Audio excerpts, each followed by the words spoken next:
September's gone already. This is my first monthly wrap up that I've done since returning to BookTube, and today we're going to be talking about only 3 books, and none were amazing.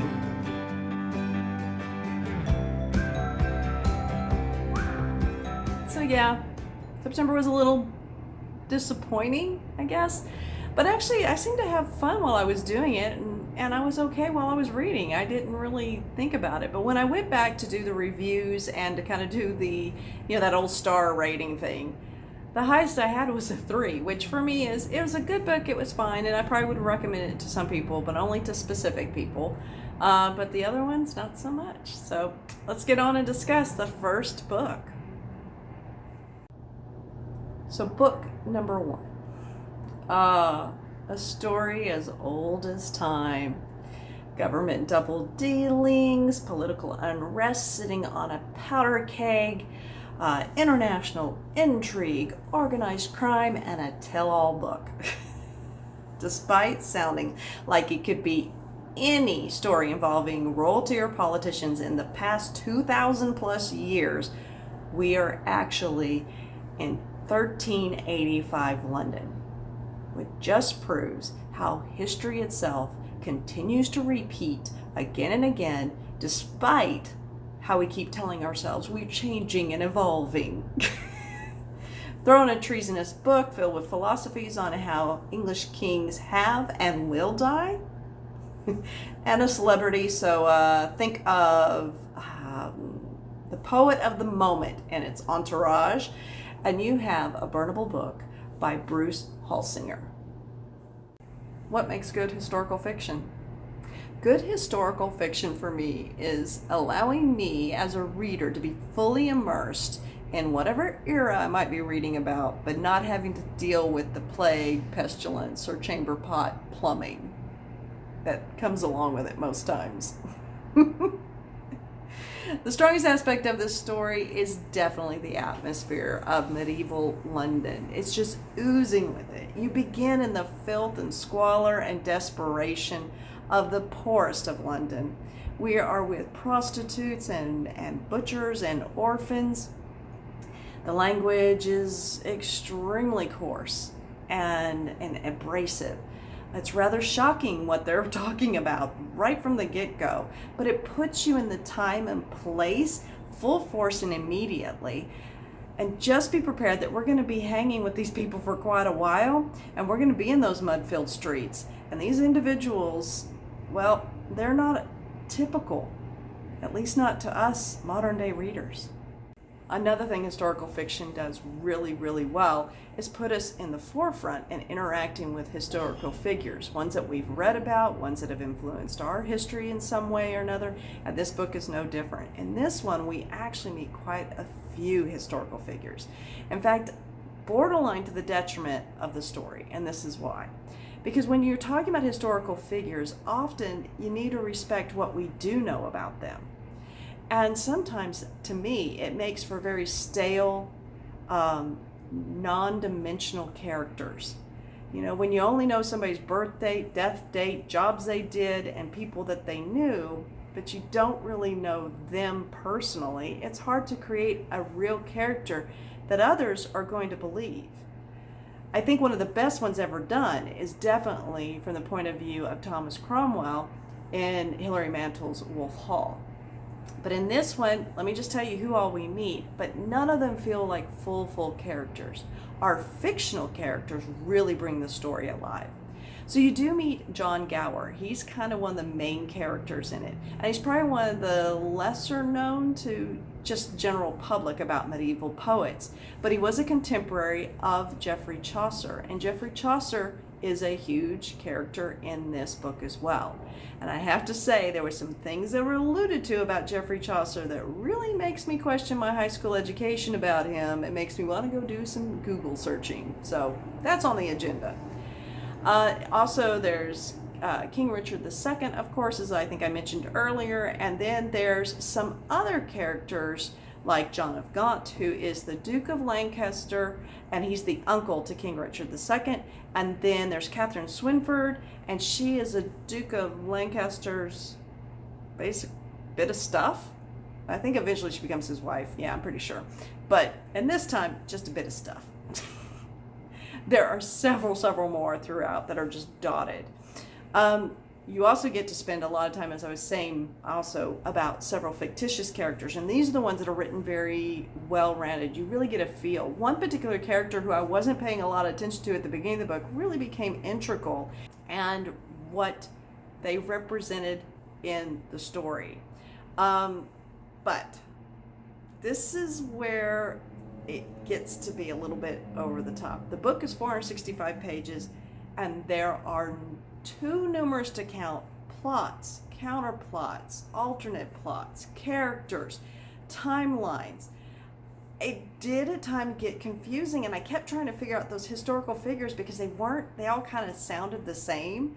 Now, the question always is, will you recommend or not recommend? And in this case, if you're into medieval London mystery, historical fiction, you like that interaction with historical figures, you read a lot for that, you want to get a really taste for what the world was like at that time, definitely it is a recommend. You know, you get a chance to meet these unnamed people, you know, the unknown souls from that period, and kind of experience their life. And then you're quickly sent into the life of the king and the courtiers, and of course all the lawyers. Oh my gosh, the lawyers. But you also need to be very tolerant of language, particularly, and situations, specifically those related to, 14th century prostitutes, because they're a pretty big part of the story. But I have to tell you, the language and all of that, and what they discuss and how they discuss it, it was absolutely appropriate for the story. It's supportive of the atmosphere, the characters, the storyline. It's realistic. It was not done to shock. It's just shocking because of where we're at now compared to how things were addressed and spoken about way back. You need to be willing to follow those multiple plot lines to be able to keep all that up, because it's worth it. The plot lines do intersect, or well, some have kind of like a fleeting moment of intersection, but it does all feed into it. So I definitely encourage that if those things sound great to you, do pick up the book. I do want to say that once I finished this book, I felt satisfied that everything did finally come together, but upon writing the review, I began to wonder if it truly did, or was I just so exhausted from keeping up with all of this that I needed it to feel that way. But overall, pretty good book. 3 stars. So the next book is called The Last Necromancer by C.J. Archer. It is number 1 in the Ministry of Curiosity series, with several books in this series.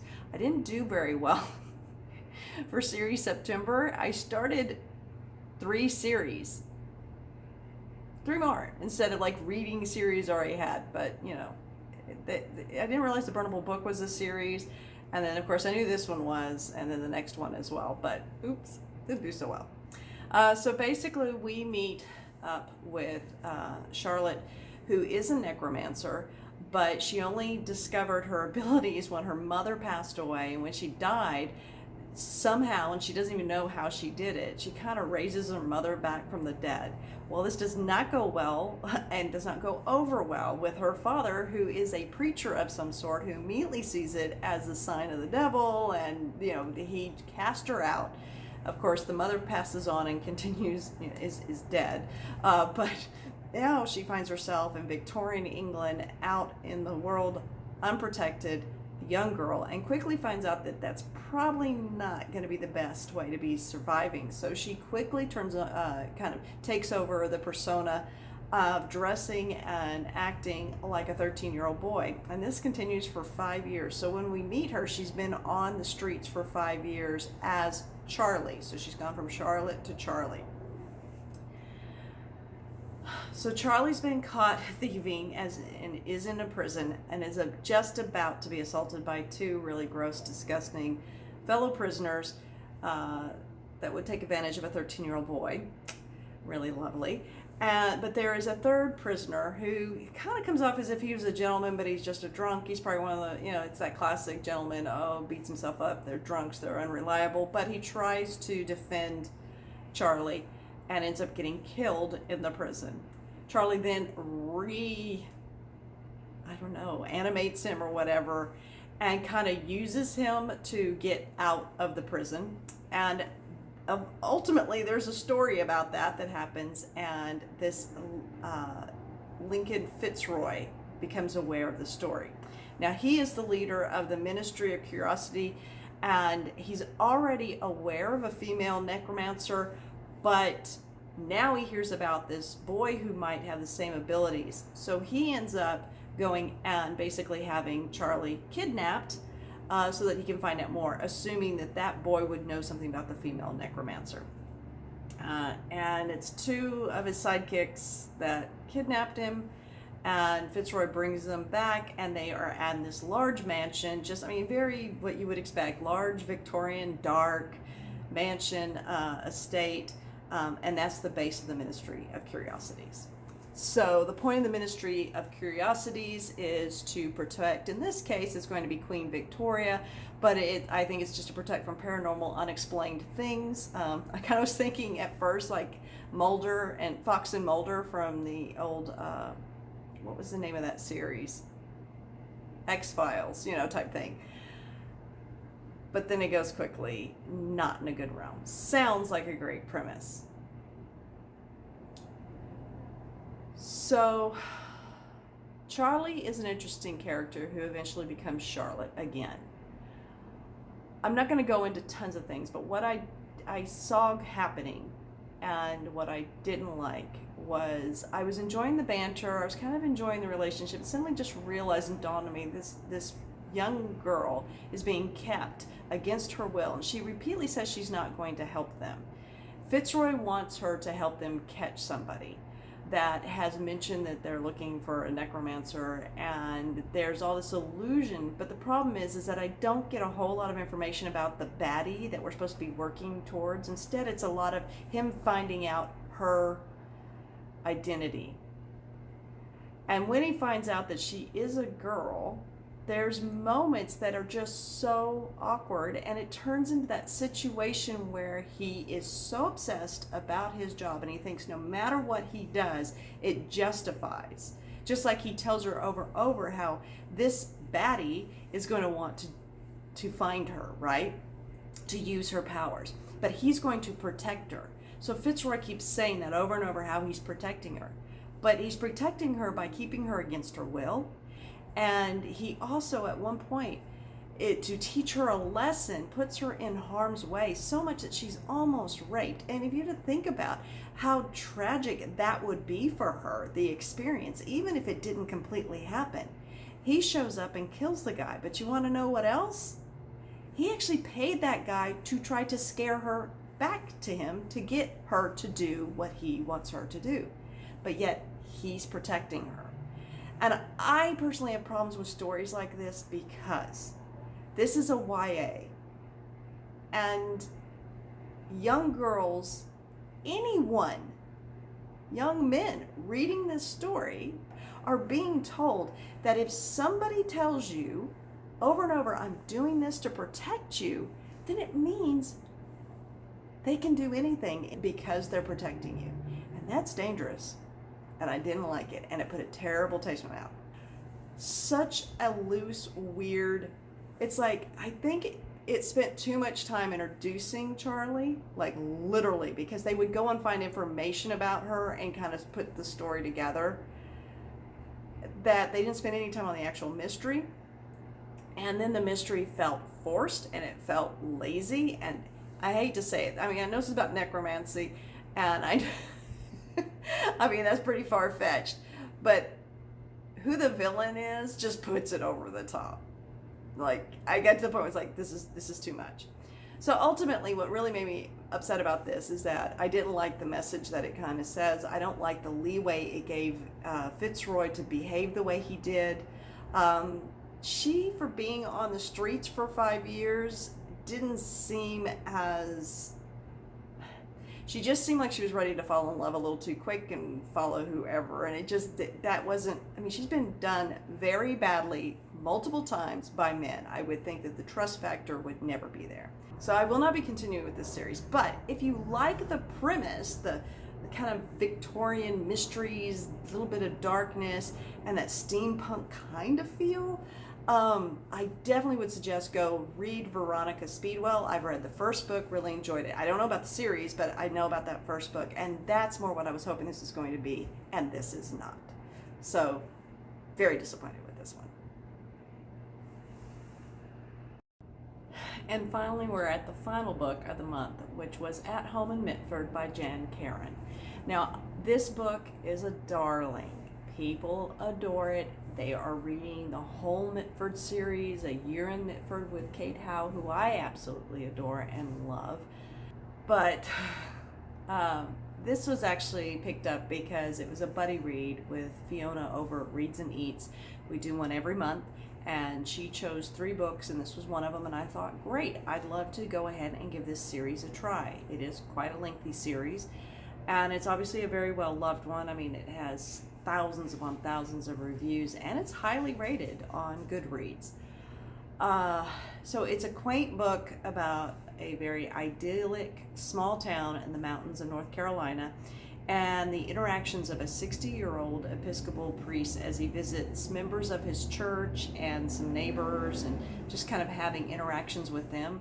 A stray dog adopts the priest, which is quite comical and well written. And a young boy unexpectedly becomes a part of his life and begins living with him. So think Mayberry from the Andy Griffith Show, and just make Andy be a priest. And which, did you know Mayberry is actually a place in North Carolina, and it was set in North Carolina? Interesting. But put Andy in a priest collar and add biblical quotes and passages references, and that's kind of the feel constantly through this book. I began the book while reading a burnable book, okay, which, as I said earlier, demanded a lot of focus and concentration. So the simplicity of life depicted in a picturesque Appalachian mountain valley town, well, it was kind of like a palate cleanser for me, and very appealing and appreciated. So we read this book over a month, so I was only doing a chapter basically a day in most cases. And it was nice to dip my feet into something that was just kind of, slow and charming and had a lot of beauty, expecting the book to kind of start going into some type of direction. So as I finished a burnable book and started reading another book, the lack of real intrigue or plot development with any depth or direction or real conflict started to become stifling and quickly turned my reading experience from one of anticipation to kind of dread. I caught myself hoping for something to happen, anything, and instead, whatever concern that we were dealing with that particular member of the church, or it was raised, it was quickly solved, almost miraculously taken care of, and then we moved on to the next vapid story that you soon know will be taken care of in the exact same manner, always working out perfectly. Now, there's a lot of stories in here because you are meeting these characters, and the way you meet these characters is through their story. However, I didn't feel like there was a lot of depth to the character. I just knew of an incident or some part of their story. And any character that appeared to be negative or bad, evil, whatever you want to say, it was always an outsider. It was never somebody actually from Medford. At one point, the young boy goes missing that I mentioned earlier. Now, that whole storyline I have so many challenges with, though I have to say, Dooley was one of my favorite characters because he felt real. He wasn't spit and shine, and he wasn't perfect, and he had a mouth, and I liked that about him. Well, guess what? He wasn't from Medford. He was with his mother. He comes to stay with his grandfather, who says his mother was ill. He had 4 other siblings. They're all sent to different places, not by child services, they're just sent away from them. The mother kind of sends them away. We find out later that she has a lot of problems. Never once does the priest go to find her. Never once does he get permission from the very child's mother. There's never child services called. At one point, the grandfather ends up in the hospital, and this is how Dooley comes to live with the priest, and it just happens with no official anything. Why wouldn't this be addressed in some manner? It was just like, okay, stray kid, just like with the dog. He's just suddenly was there. Never once does the priest ask him if he wants to go visit his mother or find out about his brothers and sisters, and Dooley's with him for over a year. The boys disappeared. The priest does nothing to really go look for him. The sheriff drives around a bit, but again, nothing. There should be a search out for this child, but no fear, because the biggest thing you learn from all of these stories is it will work itself out, and Dooley just comes home. Now, the reason he comes home is he was thrown out by his mother again. How crushing. This is a little boy. No discussion. No crying, no anything. Just everything goes back to the way it was. Reading a book where you know every situation is going to end happy and positive with minimal or no real strife attached to it, it just didn't work for me. And yes, you get some quirky characters. I will say the neighbor is very endearing, and I think she's fun. I almost wanted the story to be just the neighbor, the priest, and Dooley. And we focus on them becoming more of a unit of some sort with the dog thrown in. And I think it would have been great. Is it charming? I think that has a lot of charm. Is it a story for me? Am I ever going to read it again? No. Won't be continuing with the series. But for those that enjoy it and enjoy that kind of just really light read like that, I totally get it. We all have it. I have it in other ways. Just not in Medford. So that was September. Yeah. Kind of ended on not such a great note, and I'm really sorry about that, but that's kind of how the whole month went. It was really mediocre to not enjoyable. But my October TBR is looking fabulous. So hopefully you've already watched that one and you're ready to get on with our October TBR. What they represented it. Did you like that? Me. That means that I'm going to be immersed in an era